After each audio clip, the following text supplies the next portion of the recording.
by your local cable or satellite provider.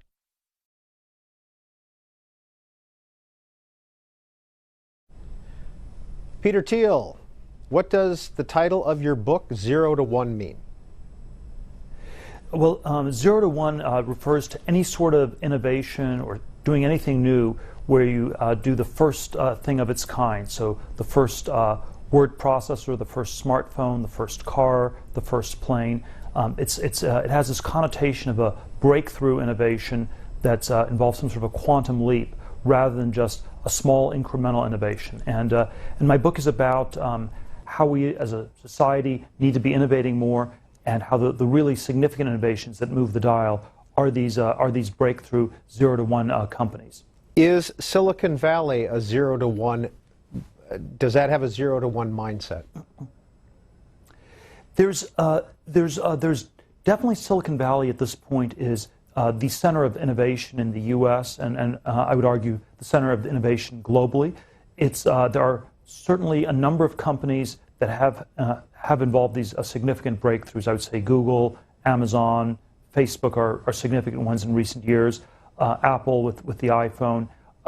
There's always a bias to make things very incremental. So I would say the successful companies in Silicon Valley are all 0 to 1 companies. Most companies end up being more incremental, more me too, and much less valuable. So the 4th online pet food company, the 10th thin film solar panel company, that's not a 0 to 1. That's a 1 to N. That's copying other things, and that's, I think, moves the dial much less. Peter Thiel, how is your company, PayPal, a 0 to 1 company?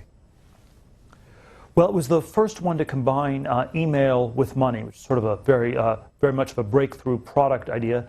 And then it turned out that to make this product work, you had to solve some very tricky fraud issues so that people could transact in a way that was fast, easy, and secure. And it was definitely the first company of its kind. It grew very quickly, and so it represented a real breakthrough in payments.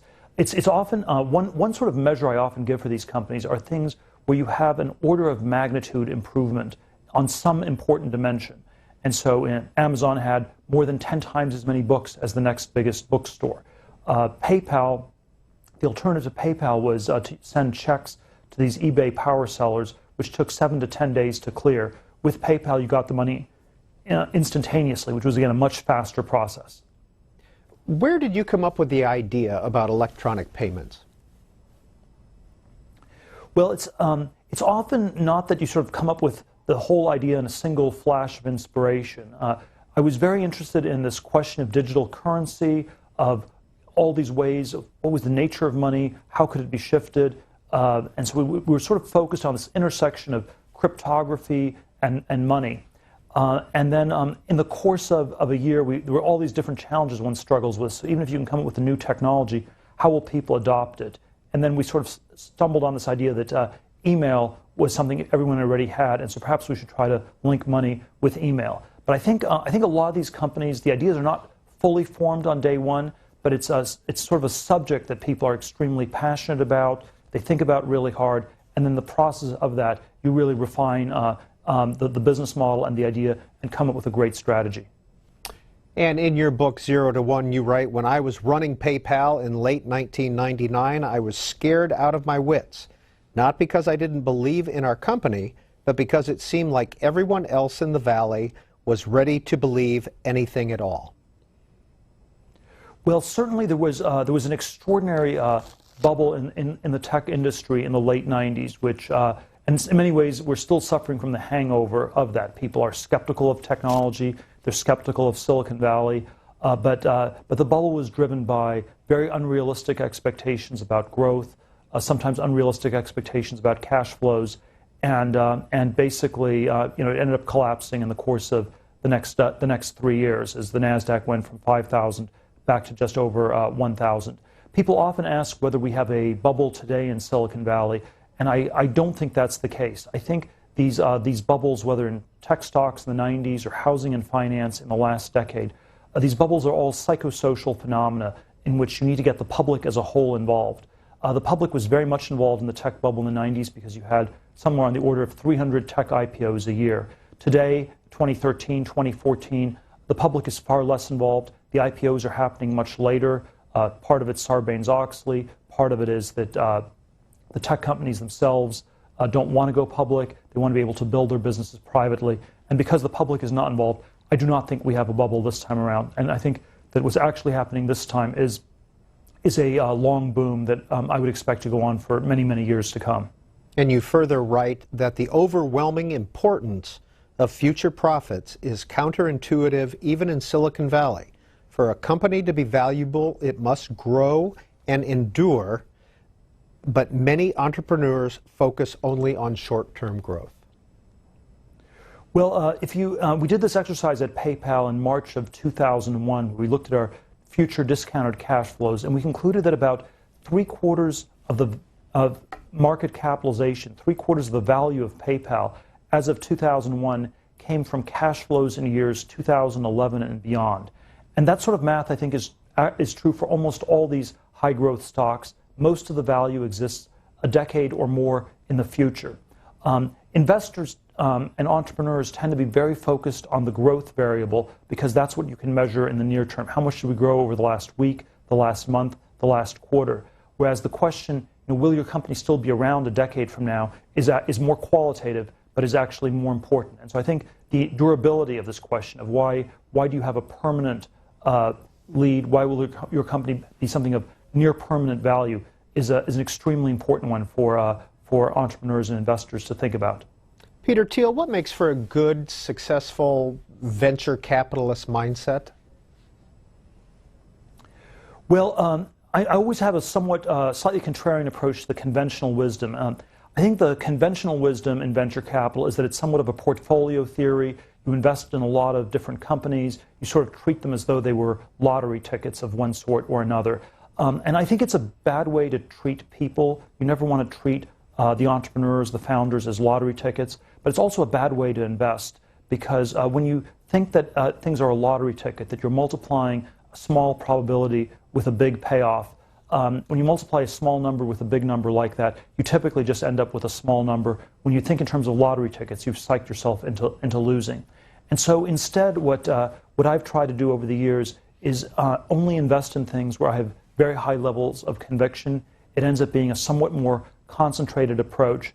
And so instead of the rule, don't put all your eggs in one basket, I think it's often a good idea to put your eggs in one basket that you understand very well and that you're going to guard really well. What convinced you to invest then early on in Facebook? Well, Facebook in 2004 was something of a no-brainer. The site was already live at 20 colleges. They had 100,000 users. They only needed money to buy computers to go to more colleges. People were skeptical of social networking. They weren't focused on the college market. And so it was a reasonable valuation for something that had tremendous momentum. I think in today's context, I invested at a time when Facebook was valued at about $5 million. In today's context, a company with similar metrics would be valued easily at something like $100 million. So I think people were, in 2004, were simply too pessimistic about the internet generally, still having a very acute sense of this hangover from the 90s. The engineering team at Facebook was already quite good. They were going to build a very scalable product.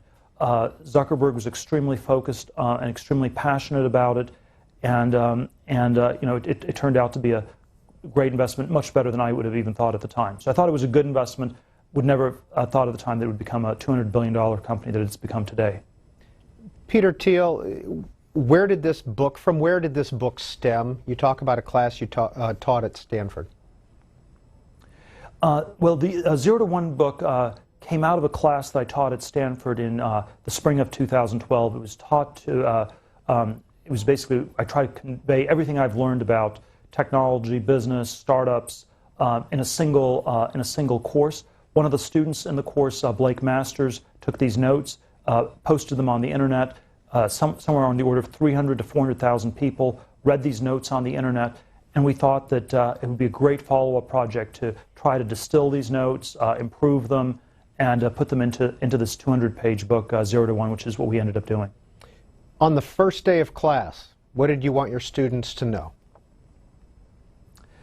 Well, there's no single there's probably no single lesson. I think there are many different lessons to teach people, but I would say the single overarching theme of my class and of the book 0 to 1 is that people should rethink competition. Most business books tell you how to compete more effectively. Mine tells you that perhaps you should not compete at all, and that as a founder or entrepreneur, you should always aim for something like a monopoly, a 0 to 1 company that's such a breakthrough that you have no competition at all. And I think we often overrate competition for all sorts of reasons. We find it appealing to do things that other people are doing. And so the classic example of a bad business is to start a restaurant, which is brutal competition. Nobody ever makes any money. And then the great examples are these businesses that often no one's even thought of doing, like Google and search or Facebook and social networking, that when they work end up being incredibly valuable. I try to get at this through these somewhat contrarian questions. It's like what great business is nobody building? Or the intellectual version of this question, which I always like asking as an interview question, is tell me something that's true that very few people agree with you on. And this turns out to be a shockingly hard interview question because in an interview people think you have to come up with something really brilliant, but then even when people have answers, when there are things they think that are true that most people don't agree with them on, it's often uncomfortable to articulate these truths. And so you need, I think, both some insight, but also a great deal of courage to come up with these truths or to build some of these 0 to 1 businesses. Well, you asked that question, you return to it throughout 0 to 1, and one of the example answers you give is that God does not exist or there is no God, and you say that is a bad answer to that question. Why is that? Well, because that's either the answer that God exists or that God does not exist is a bad answer, because those are simply two different sides of a conventional debate. And there's sort of a lot of people on both sides of that debate. And so I think the really interesting answers are things that very few people agree with you on, but that are also true. So it's not simply a matter of going against the conventional wisdom. It's equally important to come up with something that is true in one way or another. I give a whole set of my answers to these questions in the course of the book, and so I think that I think, for example, a monopoly over competition question is one that's very underexplored. I think that we're in a world where people are very focused on globalization and on copying things that work, but I think that actually for those of us living in the United States or Western Europe, the question of technology is more important than globalization. So I think there are sort of many answers to this question, but they're never trivial to find. The best startups, you write, might be considered slightly less extreme kind of cults. The biggest difference is that cults tend to be fanatically wrong about something important. Well, I think a great startup is always united by a sense of mission, of what the company is going to do that nobody else in the world is doing. When my PayPal colleague Elon Musk started SpaceX back in 2002, the goal was to be the first company to build rockets that would be powerful enough to send human beings to Mars. And this was a very inspiring goal. Nobody else in the world thought it was possible. Most people wouldn't even think this made sense, but it inspired a really talented group of rocket scientists to come together and help build that company over the last 12 years. And so I think it's always this sense of if we did not do this, if we were not working on this, nobody else would. That's very powerful. And it is sort of like a cult in that you have some privileged knowledge or you have some insight into the world that's not shared by other people. But in a good startup, unlike in a bad cult, that knowledge turns out to be true, and you're working on something that's real or that becomes real in the course of working on it. Peter Thiel, what is the power law you write about? Well, the power law is this distribution of the sizes of these technology companies. And so if you look at the tech industry in the U.S., the top dozen tech companies have a market capitalization of about $2 trillion, and they're probably as big or bigger than all other tech companies combined. And so you end up with these radically unequal outcomes in terms of company size. And sort of unlike the U.S. Declaration of Independence, where all men are created equal, in the case of business, not all companies are created equal, and some end up being vastly more successful than others. As a venture capital investor, it's typically the case that your single best investments ends up being worth more than all the others combined. And so this is a very strange dynamic, and it's worth thinking through a great deal. And sort of an application of the power law to entrepreneurs and to founders is that it's perhaps not always the right thing to start a company. You may be much better off joining a company that's going to be very successful. The 100th person at Google, no matter what you did, was better off than the average founding CEO of the average venture-backed startup in Silicon Valley. And so we sometimes privilege founding companies too much, and we undervalue the potential scale. And so we overvalue founding, undervalue scaling. And so I think it's always worth thinking really hard about whether you'll be able to build a great company or whether you might be better off joining another company that's doing something truly great. You spend quite a bit of time in your book on the U.S. educational system. Is it assisting, is it promoting this type of entrepreneurship? Well, I've been a big critic of the U.S. education system, focus a lot on higher education, where you have this runaway student debt. We now have over $1 trillion of student debt. I think we have a bubble in higher education, and I think that it is. I do not think that it is actually helping people do more entrepreneurial or more risk-taking things. When you graduate from college with $100,000 of debt, you will take a safe, reasonably well-paying job to pay off your debt, and you will be much less likely to do something entrepreneurial or creative or artistic, which may pay less but ultimately create more value. And so I do think that there's a big problem with the debt, and there's a big problem with the way education generally is somewhat overvalued. The analogy that I've given is that the colleges today are in a crisis similar to the crisis the Catholic Church faced at the start of the 16th century. They're charging more and more. You have this priestly or professorial class that's extracting a lot of the rents, just like the indulgences the Catholic Church had in the early 1500s. And we're told that it's the only way to go. You go to Yale or you go to jail. That basically, if you do not get a diploma, if you get a diploma, you will be saved. If you do not get a diploma, you will go to hell, or something, some sort of secular modern equivalent of that. And I think that's very wrong. And we need to find a wider range of different things for people to do. I think the post-education bubble world will be a world in which there's not a single track, not a single path, but there are many different things that different people will be able to do. What did we learn? How significant was the tech bubble of the late 90s, early 00s? It was extremely big. It was extremely distorting. I think as so often happens with these things, people learn a lot of things, but they often learn very much the wrong lessons. And I think the main lessons people learned in the immediate aftermath was to be less ambitious, to try less big projects, to get to profitability immediately. And so the aftermath of the tech bubble was to push us even more towards incrementalism. It was, of course, to discourage a lot of people from going into technology at all. You had business to consumer, business to business were these buzzwords in the 90s, B2C, B2B. In the 2000s, they were jokingly referred to as B2C was back to consulting, B2B was back to banking. And so the aftermath of the tech bubble was that people basically went away from tech. And so we had this enormous misallocation of resources into tech and then out of tech. And I think we would have been better off with much less volatility on the upside and the downside. Back to your Stanford class, was that done in the economics department, the computer science department? Which department?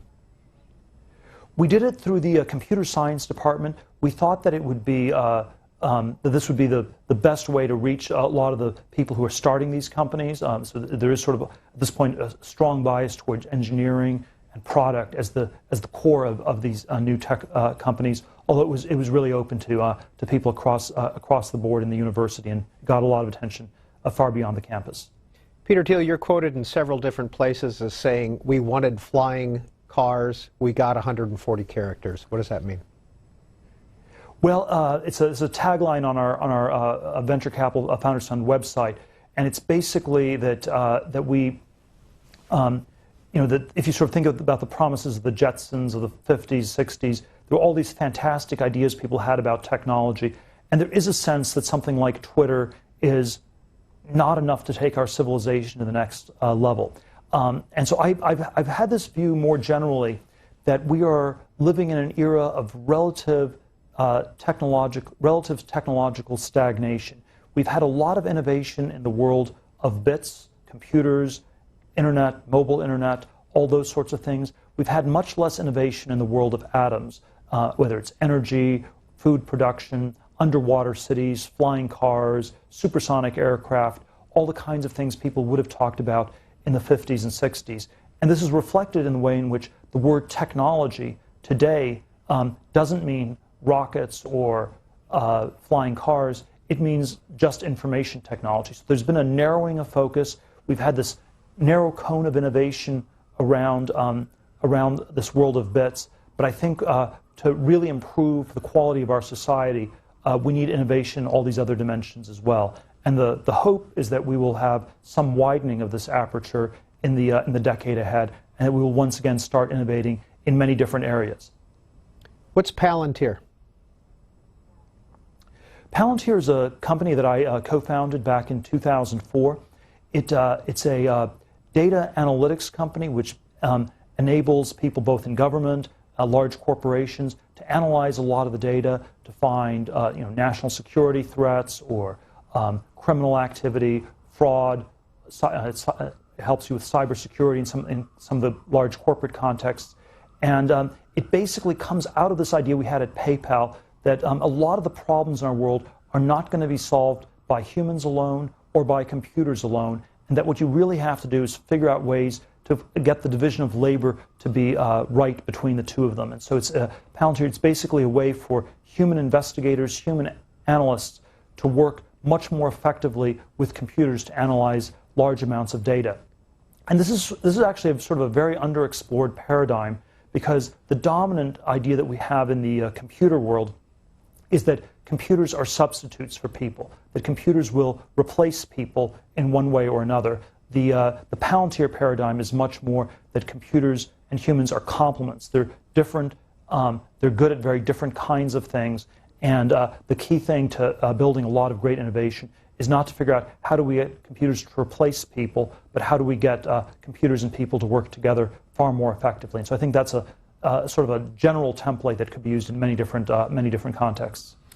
Given some of the topic areas that Palantir works on, have you worked with the federal government on some of these issues, such as cybersecurity? Yeah, we've worked with a number of the three-letter agencies in D.C. We've worked with various law enforcement, various defense organizations in D.C. It's always a very long procurement cycle to break into the federal space, but I think after 10 years, Palantir has made a lot of traction, and I think it's had some impressive results. What makes you a libertarian? Why do you donate to Republicans? Well, it's always hard to fully characterize one's views politically. I would say that I'm socially more liberal, fiscally more conservative, which sort of is, and so generally, if you had sort of a litmus test of various political issues, I would come down a libertarian on a lot of different things. In general, I'm always a little bit skeptical about how much our political system will fix things. I think politics is both very important and very broken in this country, and so I spend most of my time working on technology, which is a place where I think people can really move the dial and really make the difference. So while I find politics incredibly interesting in theory, I find it in practice to be endlessly frustrating, which I think is not even a very unconventional view. Does Washington understand Silicon Valley? Does it need to? Does it get in the way? Well, I certainly think that there's too much regulation of certain areas of technology, and so so I think one of the reasons we've had this tale of two tracks of innovation with very fast in computers, which were relatively unregulated, and very slow in other areas. When it costs you $100,000 to start a new software company, it costs you about $1 billion to get a drug through the FDA on average. That tells you that we're going to have fewer biotech companies and more software companies. So I think DC is extremely important for what happens in Silicon Valley. I think the two cultures are quite different and that they don't understand each other terribly well. I think Washington, D.C. Ends up being focused very much on process. It's dominated by lawyers, and there's sort of a certain framework people with that sort of background bring to ideas. Silicon Valley is more focused on substance, is more dominated by engineering, and so you have sort of a very different kind of a mindset of how to approach things. I would say one general bias people in Washington, D.C. have is that technology is not that important. It's not something people are experts in. I once looked at the people in Congress. There are 535 senators, congressmen. At a generous count, maybe 35 of them have a background in science or technology or engineering, and the rest of them are really clueless, and they wouldn't understand that windmills don't work when the wind is not blowing, or that solar panels don't work at night. And so they're uncomfortable about science, they're uncomfortable about technology, and so in general it's something people want to stay away from here. In your book, you're critical of the educational testing system. How did you grade your students at Stanford? Well, we did have a single test at the end of the course, as well as a presentation people had to give on a company that they would try to build. So I don't think you can avoid testing. I don't think you can avoid grading if you're going to have an educational system. I think it becomes a problem when everyone has to do the same things, when everyone is evaluated in exactly the same way, because the end product is not that everyone should be going to the same schools or studying the same subjects. And so I do think so in an individual class you would grade people. I don't know if we need to be grading people as much in our society as a whole and put it quite as much weight as we do on SAT tests or all these standardized aptitude tests that are used to track people into these sort of very homogeneous careers. Do you see yourself teaching another class? I've done this every few years, so I will do so again at some point in the future. One of the things that's always fantastic about teaching is that it does force you to pull together an enormous amount of material and organize it in a way, and you end up, you hope the students learn a lot. Certainly, as teacher, you end up learning a tremendous amount, and so even though I'm a critic of the universities, I'm not at all a critic of learning, and I think learning is good, even if a lot of what gets put under this education rubric is more problematic. But I'm a big fan of people learning, not just in college, but throughout life. The book is called 0 to 1, Notes on Startups or How to Build the Future. Peter Thiel with Blake Masters is the author. Thank you. C-SPAN, creating